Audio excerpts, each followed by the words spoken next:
ಅಪ್ಪ ಆಗಿರಲಿ ನನ್ನ ತಂಗಿ ಆಗಿರಲಿ ನಮಗೆಲ್ಲ ಫ್ರೆಂಡ್ಸ್ಗಳು ಫಸ್ಟ್ ಶೋನೇ ಬರಬೇಕು ಅಂತ ತುಂಬ ಆಸೆ ಪಟ್ಟರು. ಆ ಶೋ ಬಂದು ಇವತ್ತು ನನಗೆ ಆ ಸಕ್ಸಸ್ ತೋರಿಸಿದ್ದಾರೆ. ಹೌಸ್ಫುಲ್ ಆಯಿತು ಇವತ್ತು, ತುಂಬ ಖುಷಿ ಆಗ್ತದೆ. ಇದೇ ಸಪೋರ್ಟು ಎಲ್ಲ ಚಾನಲ್ಗಳಾಗಿರಲಿ, ಎಲ್ಲ ಮೀಡಿಯಾಗಳಾಗಿರಲಿ, ಕನ್ನಡದ ಎಲ್ಲ ನಮ್ಮ ಕನ್ನಡ ಜನತೆಗಳು ಈ ಥರ ಹೊಸ ಕಲೆಯನ್ನು ಬೆಳೆಸಿ, ಈ ಕಲಾವಿದರು ಬೆಳೆಸಿದಾಗಲೇ ನಿಮ್ಮ ಸಿನಿಮಾ ರಂಗ ಬೇರೆ ಲೆವೆಲ್ಗೆ ಹೋಗುತ್ತೆ. ಕನ್ನಡ ಬೆಳೆಸಬೇಕು ಅಂತ ಹೇಳ್ತೀರಾ, ಕನ್ನಡ ಬೆಳೆಸಬೇಕು ಅಂತ ಎಲ್ಲಿಲ್ಲ ಸರ್. ಹೊಸ ಕಲಾವಿದರನ್ನ ಬೆಳೆಸಬೇಕು, ಇವಾಗಲೂ ಬೇರೆ ಲೆವೆಲ್ಗೆ ಹೋಗುತ್ತೆ. ತುಂಬ ಥ್ಯಾಂಕ್ಸ್ ಸರ್. ಇದೇ ಥರ ಹೊಸ ಕಲಾವಿದರನ್ನ ಬೆಳೆಸಿ ನೀವು ಕೂಡ ಕಾಲವೇ ಮೋಸಗಾರ ಸಿನಿಮಾನ ಥಿಯೇಟ್ರಿಗೆ ಬಂದು ನೋಡಿ ಆರೈಸಿ. ತುಂಬ ಖುಷಿ ಆಗ್ತದೆ.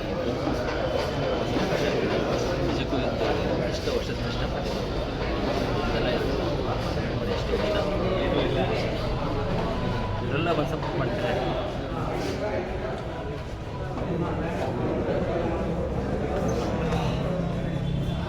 ಸೊ ಸಿನಿಮಾ ಆಗಬೇಕನ್ನೋದು ಹಲವರೆಗೂ ಆಗಬೇಕು, ಬಟ್ ಅಷ್ಟು ಈಸಿ ಅಲ್ಲ. ಆ ಚಿತ್ರರಂಗ ಇವತ್ತು ಕೈ ಹಿಡಿದಿದೆ. ಒಂದಿಷ್ಟು ಪ್ರೇಕ್ಷಕರು ಬಂದು ಇವತ್ತು ನಿಮ್ಮ ಸಿನಿಮಾಗೆ ಸಪೋರ್ಟ್ ಕೊಟ್ಟಿದ್ದಾರೆ. ಸೊ ಪ್ರೇಕ್ಷಕರಿಗಾಗಿರ್ಬೋದು, ಇಡೀ ಸಿನಿಮಾ ತಂಡಕ್ಕೆ